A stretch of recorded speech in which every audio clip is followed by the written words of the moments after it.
North Carolina coach Bill Belichick, it still feels weird to say that. As weird as it did 4 years ago to say Buccaneers quarterback Tom Brady. But Bill Belichick talking about whether there would have been NFL interest on the Let's Go podcast. I think it's as simple as this, Devin. He had a bird in the hand that he didn't feel comfortable letting go because he had no idea if he was going to have the two in the bush. And he was seeking something. He wanted something to give him confidence that there wouldn't just have been NFL interest, that he would have ended up with a job and a job that he wanted.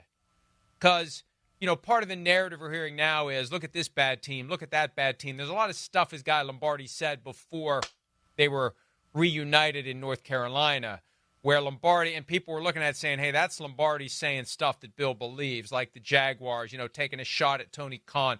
Like, there are bad teams out there that stay bad, and I'm not going to be able to go there and do the thing I want to do. And I think he recognized there wasn't going to be a job he wanted in the NFL, so I better take the job that I have right now and that I can get right now.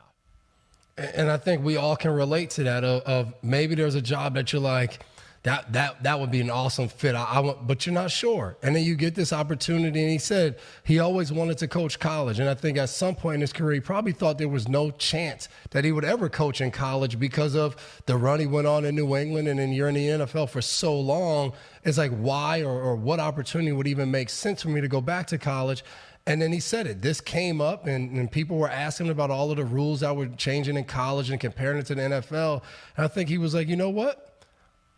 I want to do this. And again, I go back to when I was talking to him, I knew for sure he was not going to be doing the media again next year. Like, that was not going to happen. Coach Belichick was going to be back on the sideline coaching football. And I think North Carolina was the best opportunity, and being around him and knowing how much he's into history and all of those things, to go back and be able to coach where his dad coached. I think he sees so much, it's so important to him. I think he loves the idea of being able to do that. And I think for him, he has this vision that nobody else has on what he thinks North Carolina can be and what he can do there. And that's why he took the advantage of the opportunity. And it'll be fun to watch. But I'll still go out and say this. I don't understand how an NFL team wouldn't want to try to get him in their building. I get there's things, the way it ended in New England. I was a part of the last few years. That wasn't very good. I was a part of getting guys in there through draft or free agency that didn't work out. And we felt it as a team. Like, man, you get guys in there like, damn, this isn't it. This guy's not good. He can't help us. I understand all that. But I also was a part of 3 Super Bowl championship teams, 2 other teams that lost in the Super Bowl, multiple teams that lost in the AFC Championship. Like, it was so much success. I just don't understand how you wouldn't sit there and say, I'm going to meet with this guy. I want to bring this guy in, and then futurely and then going forward, bring him in as your next head coach. It just doesn't make sense to me.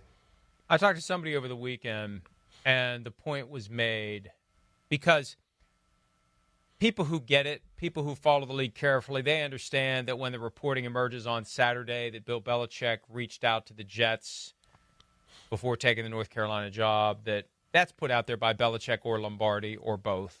It's not the product of somebody digging around in a dumpster somewhere and putting together pieces of shredded documents. That's not how it works. Most of the stuff, 95% plus of the stuff that gets reported is stuff that someone wants to be reported. And they affirmatively leak it to a reporter because they want it out there. I think Belichick or Lombardi or both wanted it out there. They reached out to the Jets. So when the Jets suck again, as they quite possibly will, he'll be able to say, you could have had me. You could have had me, and this is how dysfunctional your owner is. He hung up the phone when I called or whatever the case may be. But I say it because in having this conversation, one very important fact was raised. And it's a fact. Facts are stubborn things.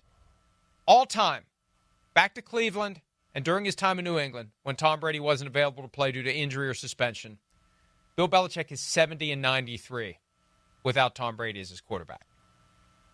So let's just see how he does, because I'm not sure of many things in this life, Devin. I'm certain Tom Brady has no eligibility left and won't be playing at North Carolina. So let's see what he does. And it's a good point. Again, I don't vividly remember the time in Cleveland. I can speak about, the opportunity they had when Tom got hurt. And I've heard guys talk about it, got hurt in 2008, and Matt Castle steps in, and Matt Castle becomes your quarterback going forward, and they were able to win, 10 or 11 games that year. 2016, I was there. We find out Tom Brady's going to be suspended, so now we go out there and we know Jimmy's going to be our guy. We go 3-1 with Jimmy and a little bit of Jacoby Brissett. And then going forward, we have Cam Newton, who gets thrown in there. I think it was like mid-July, sign him. Never really get anything going, win only 7 games. Then we get Mac Jones, and he gets to work with Josh McDaniels, and out of nowhere, I think we won 10 games that year. And then going forward, Mac doesn't work out, the relationship doesn't work out, and then it's all downhill from there. So to me, when you break it up into smaller cases, there's a chance, right? When you have Tom Brady, it changes everything. But unless you have a guy that's a guy, it's going to be hard to win. And I think he showed with Jimmy Garoppolo, with Matt Castle, a little bit of Mac Jones. I think we would all sit there and say, probably not the guys that you think will go and lead franchises. There was some winning mixed in there. So definitely has a chance, but he's going to need a guy. Even in North Carolina, he's going to need a quarterback to have a chance to win. There's no doubt in my mind that. Hi, it's Mike Florio. Thanks for watching PFT on YouTube. Hit subscribe for the latest news and analysis from Pro Football Talk.